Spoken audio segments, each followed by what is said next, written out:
1872 दौरा लंदन के दौरान अमेरिकी फाइनेंसर हार्पेंडिंग को अमेरिका से एक खत मौसूल हुआ कि मगरबी अमेरिका में हीरों की एक कान दरियाफ्त हुई है। और जब वो पहुंचा तो वहां हीरों की कान दरियाफ्त करने वाले फिलिप और जॉन का नाम गूंज रहा था। हार्पेंडिंग और उसका दोस्त दोनों से मिले और उन्हें कहा कि वो इस जौहरी से मिलना चाहते हैं जिसने उन हीरो की कीमत लगाई है। जौहरी ने लगाई गई कीमत की तस्दीक की। फिर हार्पेंडिंग ने एक महर की खिदमत हासिल की जिसने मुआयना करने के बाद बताया कि इस कान से बहुत ज्यादा फायदा हासिल हो सकता है। हार्पेंडिंग ने कान के मालिकान को कई लाख डॉलर अदा किए और कान के मालिक बन गए। चंद हफ्तों बाद कान की हकीकत उस वक्त खुल गई जब वहां से एक हीरा भी ना निकला। मतलब कि हार्पेंडिंग और उसके दोस्त के साथ धोखा हुआ। फिलिप और जॉन ने जौहरी से मिलकर कोई फ्रॉड नहीं किया था, बल्कि कान से मिलने वाले हीरे भी असली थे। लेकिन दोस्तों, वो दोनों जॉन और फिलिप कोई देहाती या अक्ल से पैदल इंसान नहीं थे। अगरचे उन्होंने बेढंगे अनफिट कपड़े पहन रखे थे, लेकिन वो दोनों बहुत ही चालाक थे।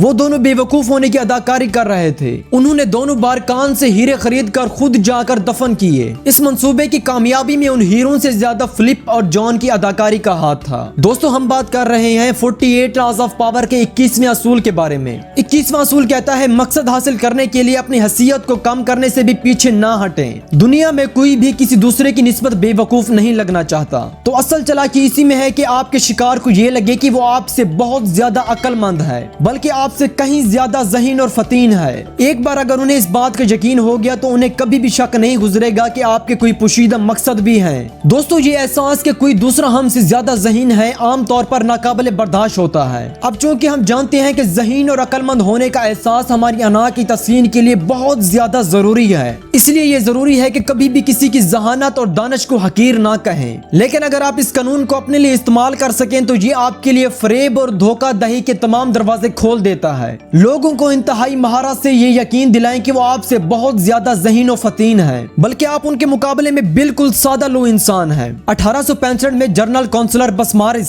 ऑस्ट्रेलिया से किसी मुआहदे पर दस्तखत चाहता था। ये मुआहदा हर हाल से ऑस्ट्रेलिया के खिलाफ और जर्मनी के मफाद में था और ऑस्ट्रेलिया से इस पर दस्तखत के लिए बसमारिस को खास हिकमत अमली की जरूरत थी। लेकिन ऑस्ट्रेलिया का नुमाइंदा बलोम ताश का बहुत माहिर खिलाड़ी था और कहा जाता है कि वो किसी आदमी के ताश खेलने से उसके किरदार को जान सकता था और बसमारिस अपने दुश्मन की इस खूबी से बहुत ज्यादा वाकिफ था। मुज़ाकरात शुरू होने से पहली रात बसमारिस ने बड़ी मासूमियत से बलोम को ताश के खेल में मसरूफ कर दिया। बाद में बसमारिस ने बताया कि मैं इतनी लापरवाही से खेला कि हर कोई हैरान रह गया। मैं एक बड़ी रकम हार गया, लेकिन मैं बलोम को बेवकूफ बनाकर ये यकीन दिलाने में कामयाब हो गया कि मैं उसके मुकाबले में जरा सा भी ज़हीन और फतीन नहीं हूँ। लापरवाही से खेलने के अलावा बसमारिस हमाकत तमीज गुफ्तगू भी करता रहा। इस सब से बलोम को महसूस हुआ कि उसने काफी कीमती मालूमात हासिल कर ली है। बलोम जानता था कि बसमारिस जारहाना मिजाज रखता था और खेल के दौरान उसके रवैये से ये बात साबित हो गई। और बलोम यही सोचता था कि जाहिरियत पसंद आदमी जल्दबाज और जज्बाती होते हैं। उसने यही समझा कि बसमारिस जैसा अहमक शख्स भला क्या धोखा देगा, इसलिए उसने मुआहदे पर दस्तखत करने से पहले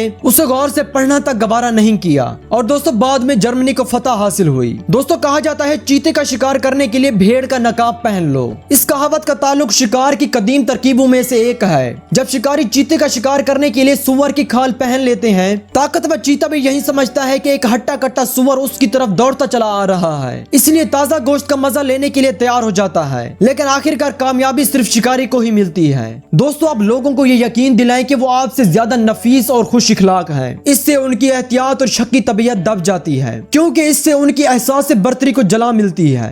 दोस्तों, हमाकत को इस्तेमाल करना सीखें। अक्लमंद तरीन आदमी भी कभी कभार ही इस फन का इस्तेमाल करते हैं। ऐसे मौके आते हैं जब दानिशमंदी लाइल्मी जहर करने में पोशीदा हो जाती है, लेकिन ऐसा जहर करने में कोई हर्ज नहीं। दोस्तों, एक बात हमेशा याद रखना, जो अपने आप को बेवकूफ जाहिर करता है दर हकीकत वो बेवकूफ नहीं होता। और दोस्तों, अगर आप इस वीडियो के एंड तक पहुंच गए हैं तो बहुत बहुत मुबारकबाद। बहुत ही कम लोग होते हैं जो इस तरह की वीडियोस पर अपना वक्त खर्च करते हैं। दोस्तों, हमें कमेंट से मोटिवेट करते रहें और अगर आपको हमारी वीडियो पसंद आती है तो काइंडली लाइक जरूर किया करें। दोस्तों, मिलते हैं अगली वीडियो में। अल्लाह हाफिज।